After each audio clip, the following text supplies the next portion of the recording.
میں ٹک ٹاک پر ویڈیوز بناتی، لیکن میری ساس کو یہ پسند نہیں تھا۔ وہ ہمیشہ مجھے منع کرتی تھی، میں ان کی بات نہیں مانتی تھی اور اپنی مرضی کرتی تھی۔ ایک دن میری ٹک ٹاک پہ کسی لڑکے سے دوستی ہو گئی اور میں دن رات اس سے باتیں کرنے لگی۔ تبھی میری ساس نے مجھے ویڈیو کال کرتے ہوئے رنگے ہاتھوں پکڑ لیا اور ایک ایسی بات کہی کہ میرے پیروں تلے زمین نکل گئی۔ صبح کی روشنی چاہتے ہی میری آنکھوں میں نیند کے گہرے سائے دکھائی دینے لگے۔ اذان کی آواز سنائی دی تو میں سونے کا سوچا۔ اس سے پہلے کہ میں موبائل بند کرتی، اسکرین ایک بار پھر سے روشن ہوئی اور پھر سے مسکرا دی۔ اس کا دل شاید مجھ سے ایسے بھرا نہیں تھا، اس لیے بار بار اس کے پیغامات آ رہے تھے اور میں اپنی آنکھوں میں نیند لیے اس کے پیغامات کے جواب دے کر مسکرا رہی تھی۔ اسی دوران دروازہ بجا۔ میں حیران رہ گئی کہ اس وقت میرے کمرے میں کون آ سکتا ہے۔ اس سے پہلے میں اٹھ کر کمرہ کھولتی، اسکرین سے روشن ہوئی جیسے میں نے جلدی سے بجھا کر بند کر دیا اور جا کر انگڑائیاں لیتے ہوئے تھوڑی دیر بعد دروازہ کھولا تو سامنے ساس کھڑی تھی، جو مجھے دیکھتے ہی کہنے لگی، یہ کیا کر رہی ہو؟ کب سے مجھے تمہارے زور زور سے ہنسنے کی آوازیں آ رہی ہیں۔ ان کی باتیں سن کر میں نے پورا ایکٹنگ کی اور کہنے لگی کہ آپ مجھ پر الزام لگا رہی ہیں۔ میں رات کو دیر تک جاگتی ہوں، جبکہ میں تو ابھی نیند سے اٹھ کر آپ کے لیے دروازہ کھولنے آئی ہوں۔ کیا آپ کو میری شکل سے نظر نہیں آ رہا؟ تب میری ساس نے زور سے قہقہ لگایا اور کہنے لگی، تم بیوقوف کس کو بنا رہی ہو؟ مجھے تم ہرگز بھی بیوقوف نہیں بنا سکتی، میں تمہاری اصلیت سے واقف ہوں۔ اور اس کے بعد انہوں نے ایک جملہ کہا جسے سن کر میرے پیروں تلے زمین نکل گئی اور میں ہکا بکے کی طرح انہیں دیکھنے لگی۔ میں کبھی سوچ بھی نہیں سکتی تھی کہ میری زندگی میرے ساتھ اس طرح کا مذاق کرے گی اور میں بری طرح پھنس جاؤں گی۔ میرا وجود زلزلوں کی زد میں آ گیا اور میں وہیں بیٹھ کر زاروں کی طرح رونے لگی۔ میری زندگی نے میرے ساتھ اس قدر گھناؤنا مذاق کیا تھا، میں بری طرح کانپ کر رہ گئی تھی۔ آنسو میری آنکھوں سے بہنے لگے تھے اور میں اس وقت کو کوسنے لگی جب میں ان راہوں کو چنا۔ کاش میں غلط راہوں پر نہ چلتی تو آج میرے ساتھ یہ سب نہ ہوتا۔ یہ میری اپنی غفلت تھی یا شاید میرے اندر کہیں کوئی کمی موجود تھی جس کی بنا پر میں نے یہ قدم اٹھایا، اور اب میں بری طرح پچھتا رہی تھی۔ آنسو آنکھوں سے نکل رہے تھے اور ماضی میں کھو گئی تھی کہ کس طرح میں اپنی دشمن خود بن گئی اور اپنے پاؤں پر کلاڑی مار کر اپنی زندگی کو کھلونا بنا دیا۔ لیکن اب پچھتانے کے سوا کوئی چارہ نہ تھا۔ اپنے والدین کی ایک اکلوتی بیٹی ہوں اور میرے 3 بھائی ہیں۔ ایک بیٹی ہونے کی بنا پر میں سب کی لاڈلی ہوں اور سب سے پیار وصول آج تک کرتی آ رہی ہوں۔ پڑھی لکھی بھی ہوں اور میں نے اپنی پڑھائی کی بنا پر کچھ عرصہ اسکول کی ٹیچر کی حیثیت میں جاب بھی کی۔ یوں مجھے ہر طرح سے تعریف سمیٹنے کی عادت تھی، اور اگر کوئی میری تعریف نہ کرتا بلکہ مجھے آئینہ دکھاتا تو میں بری طرح برا مان جاتی۔ یہ شاید میرے اندر سب سے بڑی خامی تھی جس نے میری زندگی کا مذاق بنا کر رکھ دیا تھا، اور آج میں اسی نہج پر آ کر کھڑی ہو گئی ہوں کہ آگے میرے کھائی اور پیچھے گہرائی کا کنواں ہے۔ ایک قدم آگے بڑھوں گی تو زندگی کا خاتمہ ہے۔ حالانکہ میری زندگی ایسی نہیں تھی، بہت حسین اور شہزادیوں والی زندگی تھی۔ میرے والدین نے میری ہر خواہش پوری کی، کبھی کسی خواہش کو منع نہیں کیا، بلکہ منہ سے نکلنے سے پہلے چیز میرے سامنے حاضر ہو جاتی۔ اس قدر شہزادیوں والی زندگی کی تو ہر لڑکی خواہش کرتی ہے، جبکہ مجھے بغیر خواہش کے یہ زندگی اللہ تعالیٰ نے عطا کی تھی۔ اس نعمت کی قدر نہ کر سکی اور نہ صرف اپنا نام ڈبویا بلکہ اپنے والدین کی عزت کو بھی خاک میں ملا دیا۔ جب 20 سال کی عمر میں قدم رکھا تو والدین کو فکر ہونے لگی، اب مجھے اپنے گھر کا ہو جانا چاہیے۔ انہوں نے میرے لیے بے شمار رشتے دیکھے، لیکن مجھے کسی نہ کسی میں کوئی نہ کوئی خامی نظر آ جاتی۔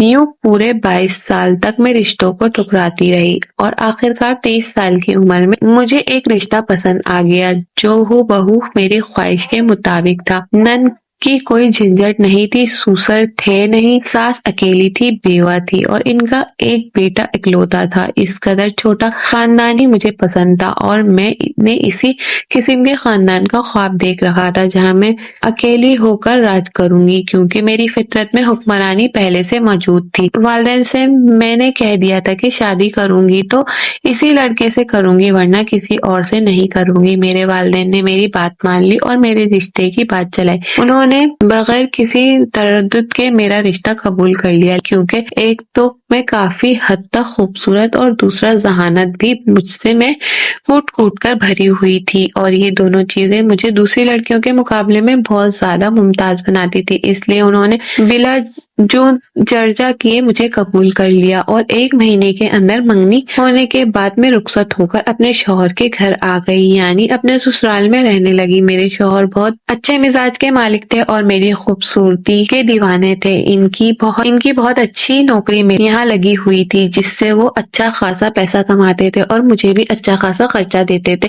مجھے تو میری خوابوں کی زندگی کی مماثل زندگی ملی، مجھے اور کیا چاہیے تھا؟ میں سمجھتی تھی کہ میری زندگی مکمل ہے، لیکن مجھے نہیں پتا تھا کہ میری زندگی میں آگے میرے لیے ایک بہت بڑا طوفان چھپا ہوا ہے، جس کی آمد کا مجھے قطعاً طور پر اندازہ نہیں تھا۔ شاید اندازہ ہو جاتا تو غلط راہوں پر جانے کے بجائے بچ جاتی اور اپنی زندگی سنوار لیتی، اپنی خوشگوار زندگی کو بچا لیتی، لیکن بہت دیر ہو چکی تھی اور ہاتھ ملتی رہ گئی تھی۔ شادی کے 6 مہینے بعد میرے شوہر نے مجھ پر ایک دھماکہ کیا اور میں انہیں دیکھ کر رہ گئی۔ انہوں نے مجھے بتایا کہ انہوں نے دبئی میں ایک جاب کے لیے اپلائی کر رکھا ہے۔ پورے 1 سال پہلے انہوں نے اپنے کاغذات جمع کروائے تھے اور آج پورے سال بعد انہیں جاب مل گئی، وہ دبئی جا رہے ہیں۔ ان کی یہ بات سن کر میں رونے لگی اور ان کے سامنے ہاتھ جوڑ دیے کہ وہ مجھے یہاں پاکستان میں اکیلا چھوڑ کر دبئی نہ جائیں، میں تو پاگل ہی ہو جاؤں گی۔ مجھے ان کے ساتھ بہت زیادہ عادت تھی۔ ساس نے جب میرا یہ واویلا سنا تو مجھے ڈانٹ دیا اور کہنے لگی، کیا ہو گیا بی بی؟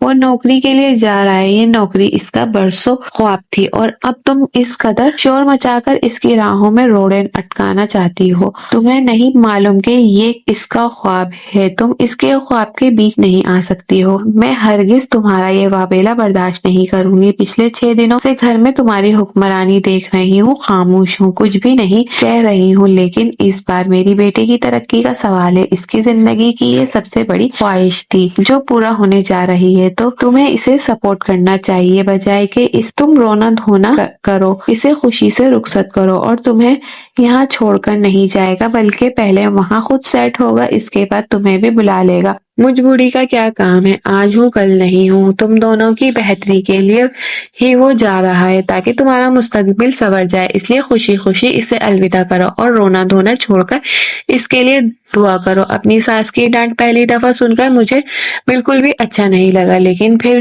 مجھے دل پر پتھر رکھ کر اپنے شوہر کو دبئی جانے کے لیے الوداع کرنا پڑا اور یوں گھر میں اکیلی رہ گئی۔ اب میرا معمول تھا کہ ہفتے میں 3 دن اپنے گھر اور 4 دن اپنی والدہ کے گھر پر رہتی۔ اولاد کی بھی کوئی خوشخبری نہیں تھی اور میرے شوہر بھی چلے گئے تھے، ایسے میں کیسے انتظار کرتی خوشخبری کا؟ اس لیے صبر کر لیا اور اپنے آپ کو مصروف کرنے کے لیے کچھ نہ کچھ کرتی رہتی، لیکن پھر بھی مجھے صبر نہیں آتا اور نہ زندگی میں پہلے جیسا مزہ آ رہا تھا۔ مجھے ہر وقت اپنے شوہر کی یاد آتی تھی۔ میں جب بھی ان کا فون آتا تو ان کے سامنے روتی رہتی۔ وہ تنگ آ کر فون بند کر دیتے کہ تمہیں تو فون ہی نہیں کرنا چاہیے، تم جب دیکھو روتی ہی رہتی ہو، میں حوصلہ پیدا کرو، تم واحد عورت نہیں ہو جو شوہر کمانے کے لیے باہر گیا ہے، ہزاروں عورتوں کے شوہر کمانے کے لیے باہر جاتے ہیں، وہ خوش ہوتی ہیں کہ ان کی زندگی سنور جائے گی، تم عجیب عورت ہو، تمہیں میرے ساتھ کے علاوہ میری ترقی کی کوئی غرض نہیں، شاید تم کوئی بہت زیادہ خود غرض عورت ہو جو صرف اپنا سوچتی ہو۔ ان کی بات سن کر میرا دل بے حد دکھا تھا، تب سوچ لیا تھا کہ اب میں کبھی بھی ان کے فون آنے پر نہیں رہوں گی اور اپنے دل کو مضبوط کر لوں گی۔ میں نے جیسا سوچا تھا ویسا ہی کر دکھایا۔ اب جب بھی وہ فون کرتے تو یا تو میں مصروفیات کا بہانہ کر دیتی یا پھر ان سے تھوڑی دیر بات کرنے کے بعد ہی خدا حافظ کہہ دیتی۔ جب وہ خود ہی مجھ سے دور جانا چاہتے ہیں تو میں کیوں رو رو کر ان کے لیے ہلکان ہو جاؤں؟ یوں 6 مہینے کا جو خوبصورت ساتھ تھا وہ 2 مہینے میں کہیں گم ہو کر رہ گیا تھا۔ ہم دونوں کے درمیان دوری بڑھتی گئی اور میرے شوہر اس دوری کو مٹانا چاہتے تھے۔ صرف میری کوشش سے تو کچھ نہیں ہو سکتا تھا، اس لیے میں نے کوشش ترک کر دی اور اپنی زندگی میں مصروف ہو گئی۔ گھر میں سارا دن کام کرنے کے بعد میں فارغ ہوتی تو اس لیے موبائل میں ہی مصروف رہتی۔ اسی دوران میری اپنی ایک دوست سے ملاقات ہوئی تو اس نے مجھے آئیڈیا دیا کہ تم سارا دن گھر میں بور ہوتی رہتی ہو تو تم ایسا کوئی کام کرو جس سے تمہیں خوشی ملے اور تمہاری مصروفیات بھی بڑھ جائے۔ ایسے تو انسان اکیلے رہ رہ کر نفسیاتی ہو جاتا ہے، چنانچہ اپنے لیے کوئی مصروفیت ضرور ڈھونڈ لو، تمہیں آسانی رہے گی۔ اور اس کی بات سن کر مجھے واقعی خود پر کسی نفسیاتی مریض کو گمان ہونے لگا جو سارا دن ایک کمرے میں بند ہو کر موبائل ہی چلاتی رہتی، اس کے علاوہ اور کوئی کام نہ تھا۔ اس کی بات سن کر میں نے موبائل میں ہی تلاش کرنا شروع کر دیا کہ ایسا کیا کام کیا جائے۔ تب مجھے ٹک ٹاک کا خیال آیا۔ میں نے سوچا کیوں نہ ٹک ٹاک میں مشہوری اختیار کر لی جائے، آج کل زیادہ تر اسی کا زمانہ ہے اور لوگ اسی پر ویڈیوز بنا کر راتوں رات نہ صرف مشہور ہو جاتے ہیں بلکہ اچھا خاصا پیسہ بھی کما لیتے ہیں۔ میں نے بھی اس فیلڈ میں قسمت آزمانے کا سوچا اور اپنی ایک پرائیویٹ ویڈیو بنا کر اپنی آئی ڈی میں ہی سیو کر لی۔ میں بار بار اسے دیکھتی کہ ویڈیو پبلک کرنے سے کیسی رہے گی، یہاں تک کہ ڈرتے ڈرتے میں نے یہ ویڈیو پبلک کر لی۔ میں آئی ڈی میں میرا کوئی بھی رشتہ دار موجود نہیں تھا، اس لیے کسی کو بھی اس بارے میں پتہ نہ چلا، لیکن پہلی ویڈیو آتے ہی دھوم مچ گئی۔ مجھے بہت پسند کیا گیا، لوگوں نے بہت زیادہ تعریف کی۔ حسین تو پہلے سے ہی تھی اور اپنا خیال بھی بہت رکھتی تھی، اس لیے میرے سر پہ بہت زیادہ شور مچ گیا اور مجھے سراہا جانے لگا۔ میری پہلی ویڈیو اس قدر مشہوری کی وجہ سے میرا دل باغ باغ ہو گیا۔ میں نے سوچا کیوں نہ میں اس فیلڈ میں ہی اپنا نام کما لوں۔ شوہر کو اپنے پیسے بنانے سے فرصت نہیں تھی، اس سے میرے اکیلے پن کا کوئی خیال نہیں تھا۔ گھر میں ایک ساس تھی، وہ بھی اپنی ہی مصروفیات میں مصروف رہتی، کبھی کوئی وظیفے تو کبھی کوئی نماز تو کبھی قرآن کی تلاوت۔ اس کے علاوہ مجھ سے بہت کم بات کیا کرتی تھی۔ مجھے گھر کا گھر کم اور قبرستان زیادہ لگتا تھا، جہاں دو مردے بھٹکا کرتے ہیں، ایک میں اور ایک میری ساس، جو ایک دوسرے سے بات بھی نہ کرتے۔ اس لیے مجھے اپنی دوست کا ایک یہ آئیڈیا پسند آیا تھا اور میں نے اپنے لیے ٹک ٹاک کو چنا تھا۔ میرے لیے واحد تفریح کا ٹک ٹاک ہی تھی، جہاں میری ایک الگ ہی دنیا بس گئی تھی۔ اب میں دن رات اسی فکر میں لگی رہتی کہ ایسی کون سی ویڈیو بناؤں کہ لوگ مجھے زیادہ سے زیادہ دیکھیں اور میری تعریف کریں اور میری مشہوری ہو جائے۔ جو پہلے کمرے سے نکل کر کھانا کھا لیا کرتی تھی، اب ٹک ٹاک کی بنا پر اپنے کمرے میں ہی کھانا لے کر کھانا شروع کر دیا تو ساس کو شک ہوا۔ انہوں نے مجھے ایک دو بار پوچھا بھی کہ تمہاری طبیعت ٹھیک ہے یا نہیں، آج کل اکیلے کمرے میں کھانا کھا رہی ہو۔ میں ان کی بات سنی انسنی کرتی اور کہنے لگی میری کھانے کی ٹائمنگ میں اور آپ کی کھانے کی ٹائمنگ میں فرق ہے، اس لیے میں نے سوچا کہ اب میں کمرے میں ہی کھا لیا کروں گی۔ حالانکہ یہ بات نہیں تھی، میں ہر آدھے گھنٹے میں کوئی نہ کوئی ویڈیو لگایا کرتی تھی، اس لیے میں نے یہ قدم اٹھایا تھا۔ میں اپنے بھائی کے ذریعے ٹک ٹاک پر ویڈیو بنانے کا سارا سامان منگوا لیا تھا۔ پہلے تو وہ حیرانی کا شکار ہوا اور جب پتا چلا کہ میں ویڈیو بناتی ہوں تو اس نے مجھے منع کیا، کہنے لگا تم اپنے شوہر سے پوچھا ہے؟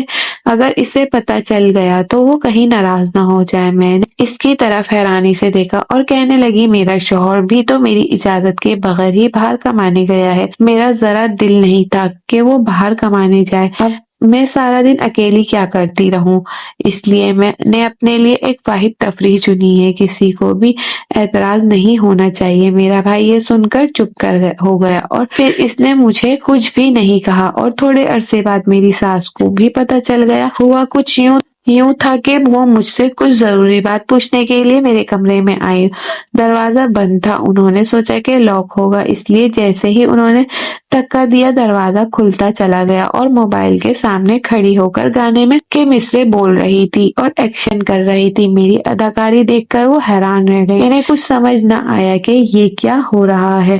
میں نے انہیں دیکھ کر بھی اپنی ویڈیو نہ روکی۔ مکمل کرنے کے بعد ان سے پوچھا کیا ہوا، آپ کو کوئی کام ہے؟ تو انہوں نے مجھے کہا کہ ولید کب سے تمہیں فون کر رہا ہے، کہہ رہا ہے کہ شبنم کہاں ہے، مجھے جواب نہیں دے رہی اور تم تو یہاں ویڈیو بنانے میں مصروف ہو، تمہیں یہ نشہ کب سے لگ گیا، یہ انتہائی برا نشہ ہے، پاس آ جاؤ، ولید کو کبھی بھی یہ بات پسند نہیں آئے گی۔ ان کی بات مجھے بے حد ناگوار گزری اور میں نے ان سے کہا کہ آپ مجھے پیغام دینے آئی تھی، مجھے پیغام ہی دیں، مشورے مت دیں، مجھے آپ کا مفت مشورہ بالکل بھی پسند نہیں آیا۔ انہوں نے میری بات پر